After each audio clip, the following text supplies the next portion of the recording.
sini. Sutradara ada Umay Syahab, kemudian para pemain ada Brian Domani, Reval Hadi dan juga Lutesha. Silakan boleh duduk sesuai dengan nama-namanya sudah ada. Baik, teman-teman media dan tamu undangan yang hadir hari ini, tepuk tangan dong yang paling meriah untuk seluruh tim dari Ketika Berhenti di Sini. Siap, terima kasih. Tapi Reval dengan name-tagnya Umay Syahab ya. Reval, oke. Sabar ya, sabar ya bro. Sabar. Baik, ini menarik. Sama teman-teman media udah datang hari ini untuk spesial dan juga press screening. Mungkin yang pertama ke sutradara Umay, boleh main ceritain hari ini setelah kita dari 5 kota kemarin juga. Jadi ada dari Surabaya, Malang, kemudian juga ada Solo, kemudian Karawang dan Bandung. Sekarang di Jakarta. Nah, baik, baru aja teman-teman media selesai nonton. Tadi sebelum ada teman-teman kita juga sempat tanya. Sekarang kita tanya lagi, gimana teman-teman media? Suka? Tadi pertanyaan kedua kan sama ya. Ada yang menangis? Ada. Baik. Ternyata nggak cuma penonton, tapi juga teman-teman media kena ya. Nah, untuk Ketika Berhenti di Sini. Yang mau disampaikan, Umay, silakan buat teman-teman media. Assalamualaikum, selamat sore semuanya. Seumur hidup saya nggak pernah diajarin sama ibu saya untuk bikin orang nangis, tapi alhamdulillah kalau ada yang nangis. Berarti ada yang merasakan apa yang kami semua kerjakan dengan hati, kami upayakan dengan hati. Semoga bisa nyampe ke hati juga. Tidak mudah perjalanannya untuk mengerjakan film Ketika Berhenti di Sini, memakan waktu hampir 3 tahun untuk develop cerita, develop kacamata, develop karakter dan lain-lainnya. Semoga bisa works dan berjalan pesan yang pengen kita sampaikan. Itu aja sih dari saya. Yes, Mai. Tapi sebenarnya pengen tahu juga, Mai. Jadi proses pengembangan dan risetnya tuh sejauh mana? Nggak cuma dari cerita, tapi juga dari teknologi yang ditampilkan gitu, Mai. Iya. Silakan, Mai. Jadi untuk riset kacamatanya sendiri, karena kita nggak pengen salahkan, karena mungkin sudah lama atau jarang film Indonesia yang bertema sci-fi atau fantasy romance gitu. Jadi kayaknya ada risk yang harus diambil sama tim Sinemaku, tim development Sinemaku Pictures, dan kita juga riset materinya bareng sama Kak Alim sama tim research and development untuk augmented reality, artificial intelligence-nya cukup makan waktu yang rada panjang dan memang cukup berbelit-belit karena memang materi yang bukan atau belum sehari-hari kita temuin gitu kali ya. Jadi ya memang cukup panjang dan cukup melelahkan, but so far menyenangkan sekali karena kita bahas sesuatu yang memang jarang dibicarakan lagi gitu. Yes, ini sebelum ke jajaran produser dan eksekutif produser buat ke Umay, mungkin kan tadi teman-teman media juga udah selesai nonton dan ada kejutan yang diberikan. Kemarin juga udah di-spill di sosial media. Gitu kan, dari teman-teman media juga boleh dijelasin gimana Mai mempersiapkan kejutan itu. Mungkin di sini ada yang denger, ada yang datang tapi belum menonton nih soalnya. Jadi teman-teman media baru aja selesai menonton. Kebetulan kejutannya adalah teman-teman saya sendiri. Karena kalau jujur aja bukan teman, saya nggak kuat bayarnya ya. Cameo-cameonya mahal kan itu ya. Karena kebetulan temen aja dan semoga mereka masih nganggap saya temen. Karena saya bantuin gue main loh, kalau enggak gue nggak temenan lagi. Ya abis itu dia nggak temenan lagi. Tapi ya kita ya minta tolong karena emang ini project kedua kita ya, Pril, Bu Yani di Sinemaku Pictures. Jadi memang kami masih anak baru yang meminta banyak bantuan dan alhamdulillahnya helpful semuanya terhadap project kami, dan ya itu sih yang bisa kita ceritain. Tepuk tangan dong buat Umay Syahab.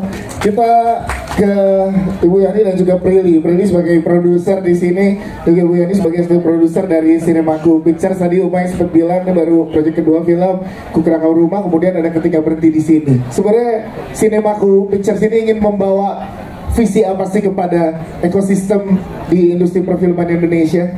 Ibu Yani dan juga Prilly, silakan. Kalau dibilang ingin membawa visi apa di ekosistem film Indonesia, itu berat banget ya jawabnya ya. Tapi yang pasti sekarang kita berusaha untuk membuka kesempatan ke banyak talenta yang ada di Indonesia gitu. Seperti yang teman-teman tahu, film Kukira Kau Rumah, kita juga pakai aktor yang mungkin pada saat itu belum dikenal, terus akhirnya bisa dikenal lewat film kita. Begitupun juga krunya, orang-orang yang bekerja di balik layar juga kayak gitu. Jam kerja dan hak-hak para aktor dan para kru yang kita perhatikan dan selalu kita pikirkan juga. Begitupun juga di film Ketika Berhenti di Sini gitu. Kita pasti akan memikirkan kepentingan aktor kita, kepentingan kru kita, sehingga kita bisa membangun ekosistem cara kerja yang baik gitu untuk industri ini gitu. Membuka banyak lapangan kerja untuk banyak orang, dan khususnya visi aku tuh pengen bikin generasi muda itu nggak takut untuk terjun ke industri film. Karena sampai saat ini industri film itu dianggap sebagai industri yang tidak stabil, fluktuatif, nggak tahu penghasilannya dari mana. Padahal industri film itu adalah industri yang menjanjikan, dan kalau misalnya kita bisa membuka kesempatan ke anak muda untuk kerja di industri film, saya yakin banyak banget talenta-talenta dan ide-ide kreatif yang bisa ditampilkan pada sebuah film. Karena saya juga percaya film adalah kendaraan paling efektif untuk menyampaikan sebuah pesan. Kita tahu itu, dan kita nggak mau take it for granted. Jadi apapun film Cinemaku Pictures, memang kita pengen mengedepankan isu-isu yang memang menurut kita penting. Kayak film pertama kita mengangkat isu soal kesehatan mental. Sekarang kita mengangkat isu soal kehilangan, bagaimana orang melanjutkan hidup setelah diterpa oleh kehilangan. Apalagi setelah pandemi ini, banyak sekali orang yang merasakan kehilangan secara tiba-tiba dan tidak tahu bagaimana cara overcome the situation. Film ini pengen membuat siapapun yang menonton bisa terbantu untuk melanjutkan hidup, karena hidup tidak harus berhenti di sini. Ketika berhenti di sini, kita harus kuat dan harus bisa melanjutkan hidup kita sebaik-baiknya. Jadi itu. Siap. Tepuk tangan dong untuk Prilly. Terima kasih. Bu Yani, mungkin silakan dari tambahkan dari Bu Yani sendiri untuk Cinemaku Pictures seperti apa? Iya, Assalamualaikum warahmatullahi wabarakatuh. Hari ini ketemu lagi dengan produksinya Cinemaku Pictures yang kedua, Ketika Berhenti di Sini. Saya pertama-tama mengucapkan terima kasih sama tim kreatif dan tim researchnya Cinemaku Pictures, karena memang research ini cukup lama. Sebenarnya dari awal dibuat ini saya cukup agak worry dengan Umay punya cerita, karena kan sesuatu yang terlalu modern ya belum ada gitu. Jadi saya bilang, Mai gimana nyampein ini sama masyarakat nih supaya dia kemakan, karena kan film itu harus nyampe ya. Kalau nggak dengan kalau di bioskop itu kan beda dengan TV atau serial apapun. Bioskop itu biasanya ada jenjang waktu yang cukup pendek untuk mengenalin. Makanya saya bilang, ternyata ketakutan itu terbantahkan di November. November itu kayak kalau saya ngomong anak senja tuh semesta mendukung. Tiba-tiba salah satu TV itu pembawa acaranya pakai AI ya, pakai AI. Terus ada penyanyi luar negeri itu menyanyikan lagu Indonesia dengan AI juga gitu. Jadi tiba-tiba kok semesta mendukung aja gitu loh. Sampai akhirnya di bulan Februari ada salah satu brand besar yang mengeluarkan juga kacamata walaupun jenisnya beda sama kami. Kebantu banget promonya di situ.